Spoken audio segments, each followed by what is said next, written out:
వినుకొండ నియోజకవర్గాన్ని అభివృద్ధి పథంలో నడిపే పూచి మాది, మీ వంతు మమ్మల్ని గెలిపించడమే అని ఉమ్మడి కూటమి నరసరావుపేట ఎంపీ అభ్యర్థి లావు శ్రీకృష్ణ దేవరాయలు, వినుకొండ ఎమ్మెల్యే అభ్యర్థి జీవి ఆంజనేయులు తెలిపారు. వినుకొండ మండలంలోని నాగులవరం గోకనకొండలో జోరుగా ఎన్నికల ప్రచారాన్ని నిర్వహించారు. ఈ కార్యక్రమంలో మక్కాన మల్లికార్జునరావు పాల్గొన్నారు. వరకెపొడిసెల ప్రాజెక్టును సాకారం చేస్తామని, జలజీవన్ మిషన్ ద్వారా ప్రతి ఇంటికి నీటిని అందిస్తామన్నారు. గోదావరి జలాలను సాగర్ కుడి కాలువకు చేర్చే ప్రాజెక్టు ద్వారా నీటి కోసం అల్లాడుతున్న పల్నాటి రైతాంగ సమస్యలు తీరుస్తామన్నారు. అవినీతిలో మునిగి అహంకారంతో విర్రవీగుతున్న బూతులు బ్రహ్మనాయుడికి ప్రజలు ఓటుతో బుద్ధి చెప్పాలన్నారు.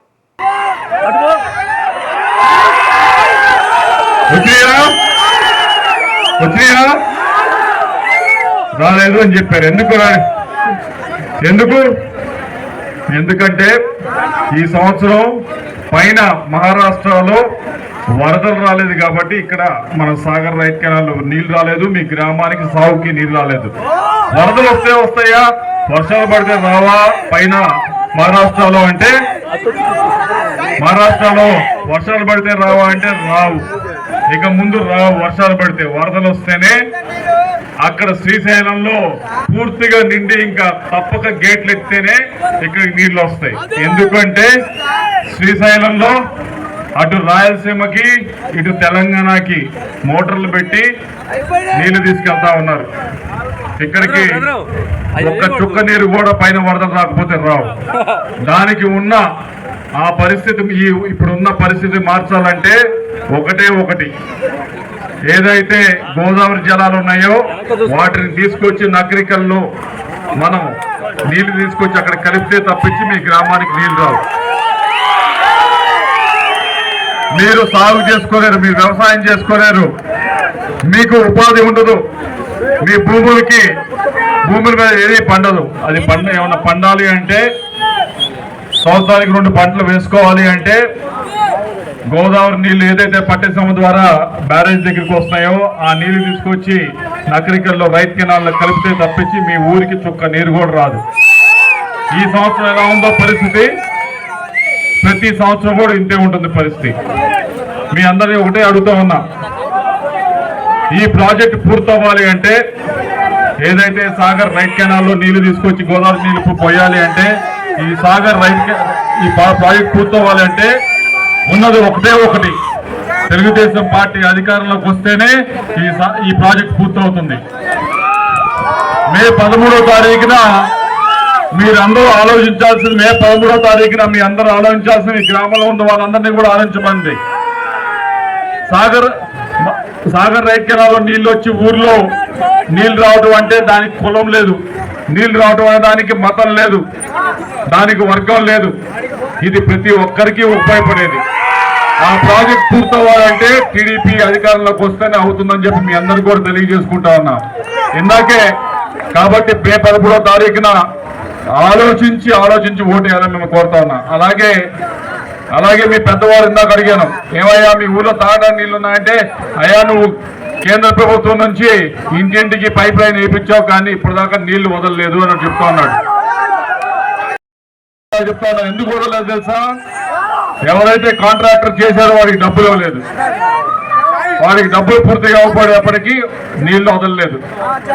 అది పరిస్థితి. కాబట్టి ఈ పరిస్థితి మారుస్తూ ప్రతి ఒక్క ఇంటికి కూడా కుళాయి నీళ్ళు ఇచ్చే కార్యక్రమం చేస్తామని చెప్పి తెలియజేసుకుంటా ఉన్నాను. అలాగే మీ పెద్దలను కూడా చెప్పారు, అయ్యా ఈ ఊర్లో పేదలకు ఇల్లు అని చెప్పి ఇల్లు స్థలాలు ఇచ్చే కార్యక్రమం మొదలెట్టారు. కానీ ఒక్కటంటే ఒక ఇల్లు కూడా ఈ బ్రహ్మరాయుడు కట్టించలేదు. ఒక్కటంటే ఒక ఇల్లు కూడా కట్టించలేదు బ్రహ్మరాయుడు అని చెప్పారు. నిజమే కదా? నిజమేనా? మేము మాటిస్తున్నాం, నేను జీవి గారు వచ్చే 2 సంవత్సరాల్లో ఎవరైతే అర్హులు ఉన్నారో ప్రతి ఒక్కరికి కూడా ఇల్లు కట్టిస్తాం. ఎవరికైతే ఇంటి స్థలం ఉండి ఇల్లు కావాలో ప్రతి ఒక్కరికి కూడా ఇల్లు శాంక్షన్ చేస్తామని చెప్పి తెలియజేసుకుంటా ఉన్నాం. ఇక్కడికి చాలా మంది మహిళలు కూడా వచ్చారు. ఈ సంవత్సరం మీ అందరికీ తెలుసు, ఈ సంవత్సరం గడిచిన 2 సంవత్సరాల నుంచి కూడా మీ అందరికీ తెలుసు ఏ విధంగా ప్రతి ఇంట్లో కూడా పప్పుకు సంబంధించి రేటు పెరిగింది, రైస్ సంబంధించి రేటు పెరిగింది, నిత్యావసర సరుకులు అన్ని కూడా రేటు పెరిగినా లేదా? మీకు ఇంకో వైపు నుంచి డబ్బులు వస్తున్నాయి, ఇటువైపు నుంచి డబ్బులు పోతున్నాయా లేదా? సో అందుకని తెలుగుదేశం పార్టీ ముఖ్యంగా మహిళలకి చెప్తా ఉంది ఏమంటే ప్రతి నెలకి కూడా 18 ఏళ్ళు దాటిన మహిళలందరికీ కూడా ప్రతి నెలకి 1500 రూపాయలు ఇచ్చే కార్యక్రమం తెలుగుదేశం పార్టీ చేయబోతా ఉంది. రెండవది నేను జీవి గారు తీసుకుంటామని చెప్పి మీ అందరికీ తెలియజేసుకుంటూ చివరిగా కోరేది ఒకటే చాలా మంది వస్తారు ఎలక్షన్స్ టైం కాబట్టి వచ్చిన వారు ప్రతి ఒక్కటి కూడా చెప్తారు ఇదిగో అని మళ్ళీ చెప్తాడు బొల్ల బ్రహ్మనాయుడు వచ్చి చెప్తాడు, బెదిరిస్తాడు, భయపెడతాడు. ఇవన్నీ కాకపోతే కొనటానికి ప్రయత్నిస్తాడు. ఆయన ఉద్దేశంలో ఓటికి 4000 ఇస్తాను 5000 ఇస్తాను ఏముంది అని ఆయన అనుకుంటున్నాడు. జనాల్ని కొంటవే కదా అని ఫీల్ అవుతున్నాడు బొల్ల బ్రహ్మనాయుడు. నేను మిమ్మల్ని కోరేది ఒకటే, మే 13వ తారీఖున ఇందాక చెప్పినట్లు ఈ ప్రాంతం గురించి ఆలోచించండి. ఈ ప్రాంతంలో పూర్తి కావాల్సిన ప్రాజెక్టుల గురించి ఆలోచించండి. ఈ ప్రాంతంలో మీ గ్రామానికి సంబంధించిన అభివృద్ధి కార్యక్రమాలు ఆలోచించండి. రోడ్లు అయితే, సీసీ డ్రైన్లు అయితే, వీటి గురించి ఆలోచించి వీటి కులాలు లేవు, మతాలు లేవు. కావాల్సిందల్లా మన ప్రాంత అభివృద్ధి గురించి ఆలోచించి మీరు ఆ రోజు పూర్తిగా ఆలోచించి అటు జీవి గారిని అలాగే మమ్మల్ని ఇద్దరిని ఆస్వాదించాలని చెప్పి మీ అందరినీ కోరుకుంటూ సెలవు తీసుకుంటా ఉన్నా.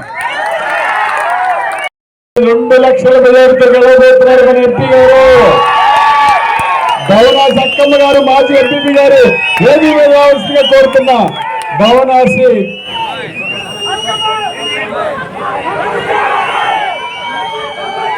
సక్కమ్మ గారు ఏది మీద రావాలి. అలాగే మిత్రులారా, మీ అందరికీ శుభవార్త చెప్తున్నా. రేపు తెలుగుదేశం ప్రభుత్వం రాగానే Vinukonda Kopparipadu road double road వేపిస్తా. డబుల్ రోడ్డు బొల్లా బెమ్మనాడు గుంటలు ముడిచలేకపోయాడు. 10 నాడు గుంటలు ముడిచొచ్చాక నేను మీకు మాటిస్తున్నా. Double road number 1 road double road వేసి మీ అందరితో ఈ రోడ్డు మీద ప్రయాణం చేస్తానని మనం చేస్తున్నాం. మీరు అడ్డగోలుగా మాట్లాడతారు. భూములకి చుట్టూరు సిమెంట్ రోడ్డు వేసుకున్నాడు మన బొల్ల బ్రహ్మనాయుడు గారు. ఆయన సాధకాలంటే అదేవిధంగా ఎక్కడైనా ఒక రోడ్డు చేస్తే చుట్టూరు పొలాలు కొంటాడు. అవన్నీ కూడా కబ్జా చేస్తాడు. ప్రమాణంగా ఆయన 1000 ఎకరాల పొలాలు ఆయన పేరు ఉన్నాయి. ఆయన డెవలప్ చేసుకుంటా ఉన్నాడు. నేను పేదవాడిని, వాళ్ళు దొరల పార్టీ అంటాడు. తెలుగుదేశం పార్టీ దొరల పార్టీ అంట. బ్రహ్మనాయుడు గారు పేదవారంట. 1000 ఎకరాలు ఉన్నటువంటి బ్రహ్మనాయుడు గారు అతి పేదవారయ్యా. రేపు ఓటుకి 5 నుంచి 10,000 ఇస్తారంట. కాబట్టి ఆ పేదవాడిని, ఆ బూతుల పార్టీని ఆయన ఒక్కసారి ఆలోచన చేసి ఘోరంగా ఓడించాలని ఈ సందర్భంగా మీ అందరూ కూడా మనం చేస్తున్నా.